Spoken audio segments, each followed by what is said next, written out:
Conchi, pues buenos días. Platícanos un poco cómo ha sido la vida de Conchi León como mujer.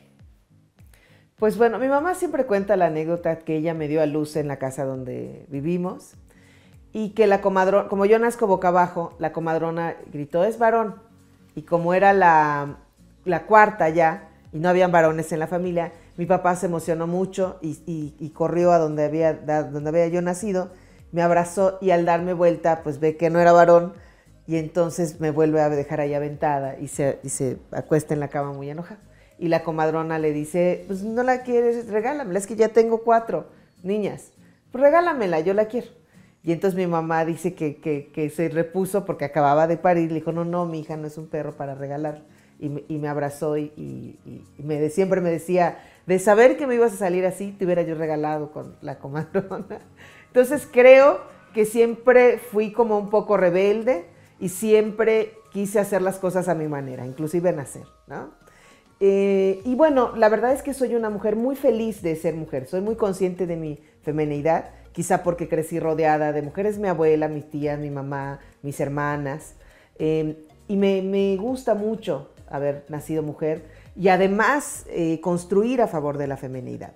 Desde muy temprana edad mi mamá me pone a estudiar danza y teatro, después tuve un accidente y me ayuda también el teatro a recuperar mi psicomotricidad, y el crecer rodeada de mujeres que también bajo el yugo de la masculinidad, porque mi padre fue un hombre violento, alcohólico, muy controlador, y ver cómo mi mamá, ella trabajaba verdaderamente de sol a sol para mantenernos, me dejó un ejemplo de trabajo muy fuerte. Yo veo que hay mujeres que les dicen, un día te vas a arrepentir de trabajar tanto y no atender a tus hijos. Yo no sé cómo, el ejemplo de trabajo que me dejó mi madre, es algo muy valioso para mí. Yo no tengo ningún problema de estar trabajando hasta las 4 o 5 de la mañana, porque yo veía llegar a mi mamá a esa hora, verdaderamente deshecha de haber estado trabajando todo el día. Y ese ejemplo, creo que lo prefiero haber tenido a mi mamá junto a mí, porque ese ejemplo es el que ha transformado mi vida, porque me considero una mujer infatigable e imparable. Tomas una decisión desde muy temprana edad. Una decisión que contraviene los estereotipos y sobre todo el rol que se le da a la mujer, que es el rol reproductivo. Hace rato nos has compartido que tú decides no ser mamá. ¿Cómo ha sido afrontar esa gran decisión, que tal vez no sea la gran decisión para Conchi, pero sí la gran decisión para el entorno inmediato que rodea a Conchi? ¿Cómo ha sido?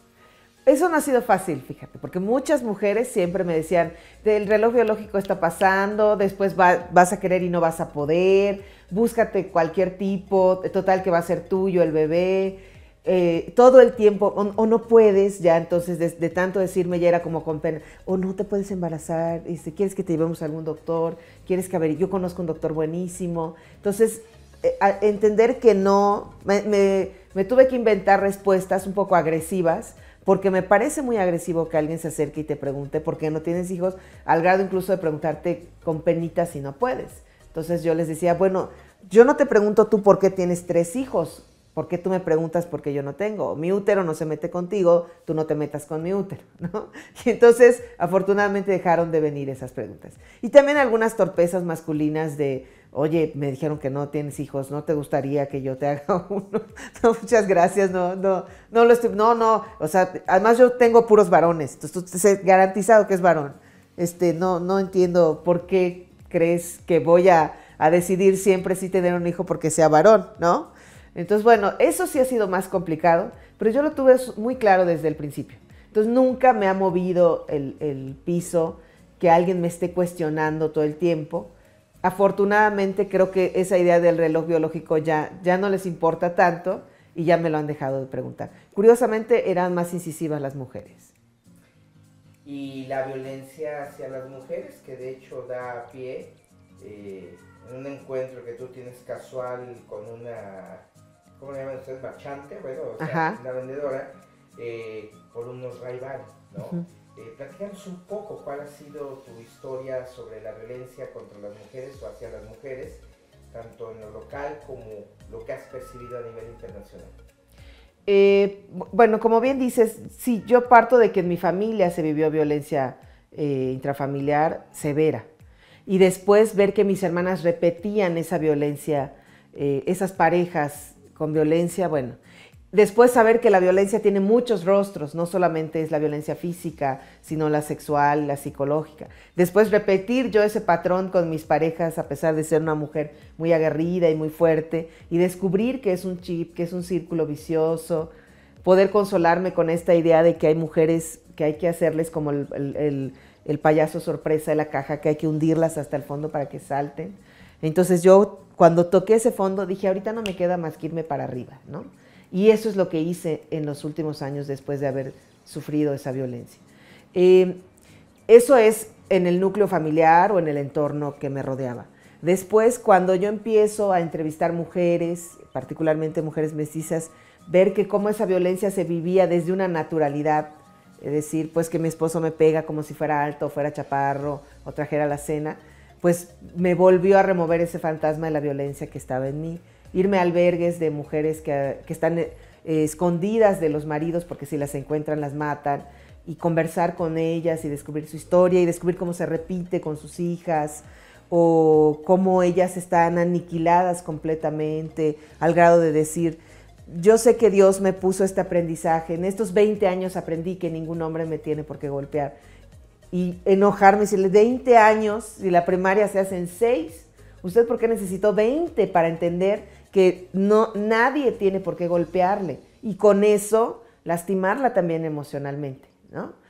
Y ver cómo eso, cuando yo hago esas obras, que generalmente hablan de cierto nivel socioeconómico, digamos bajo, ver que señoras adineradas después piden hablar conmigo y decirme, eso no solo pasa entre la gente pobre, también pasa entre nosotros.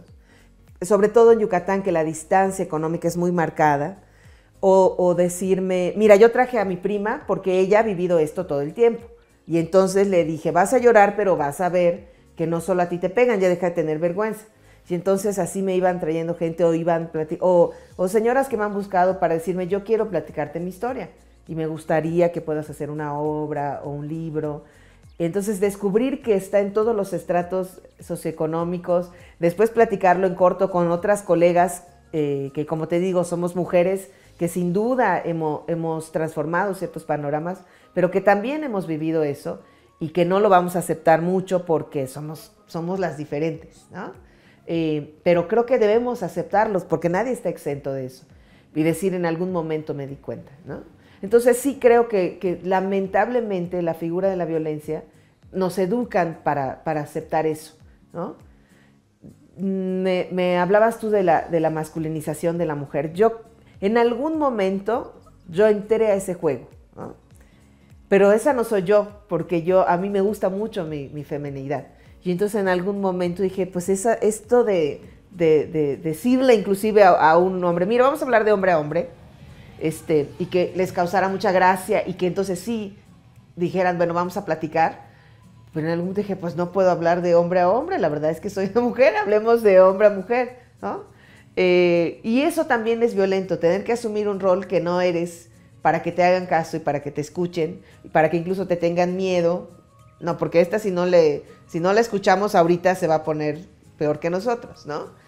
También es violento. Entonces, lamentablemente el espectro de la violencia se manifiesta de muchas maneras, como decíamos, incluso entre nosotras las mujeres, y tenemos que irlo descubriendo poco a poco. A veces yo me reía mucho de eso, que estamos hablando en contra de la violencia y pones un estado súper violento en Facebook, de esa rubia de Miss Clairol, ¿no? Y entonces de repente empecé yo también a ser consciente de eso. Violencia es violencia, así sea en Facebook. Entonces hay que cuidarnos desde eso. No podemos estarnos manifestando en contra y estar afirmando otra cosa en las redes sociales, ¿no? Sí, yo creo que es muy importante eso, que las mujeres dejemos de señalar nuestras vulnerabilidades y empecemos a conectarnos también a partir de nuestras fortalezas. Y que si todavía no podemos ser conscientes de nuestras propias fortalezas, escuchar al otro. Es muy curioso cómo la gente nos mira, ¿no? Como dice, no, a mí, tú eres imparable, siempre consigues tus objetivos. No siempre los consigo, pero qué maravilla que haya gente que me ve así. Y cuando yo escucho eso, retroalimento mi ser. Y entonces si podemos ir, los hombres siempre nos hacen piropos que nos desagradan. Y a lo mejor las mujeres en este mundo femenino podemos hacernos piropos que nos ayuden a construir nuestra feminidad y nuestro empoderamiento. Y decirle a otra, tú eres una mujer muy fuerte, tú eres una mujer empoderada, tú eres una mujer que vas a lograr tus objetivos, lo veo en ti, ¿no? Eres una mujer carismática. Entonces perdernos miedo y poder señalar las fortalezas de las otras mujeres va a ayudar a construir un mundo. Yo digo que el mundo pasa por las manos de las mujeres y no me refiero solo a la maternidad. Me refiero a lo que podemos hacer nosotras las mujeres. Inclusive también alimentar un hijo que no es tuyo, ¿no? Hay mujeres que dicen, es que yo trabajo, tengo mis hijos, pero no soy nada sin mi marido. Soy cero. ¿Cómo cero si trabajas de sol a sol, si le das de comer? Eres un gigante. Entonces decirle eso a una señora que llega de trabajar deshecha y asienta las bolsas y sus hijos toman el pan para comer, y tú estás mirando que esa mujer se siente cero porque no hay alguien ahí. Decirle, qué admirable es usted, que regresa de trabajar de sol a sol y sus hijos están llenando la boca del pan, que usted, es usted un gigante. Yo no podría hacerlo, no tengo hijos, pero usted es maravillosa. Gracias.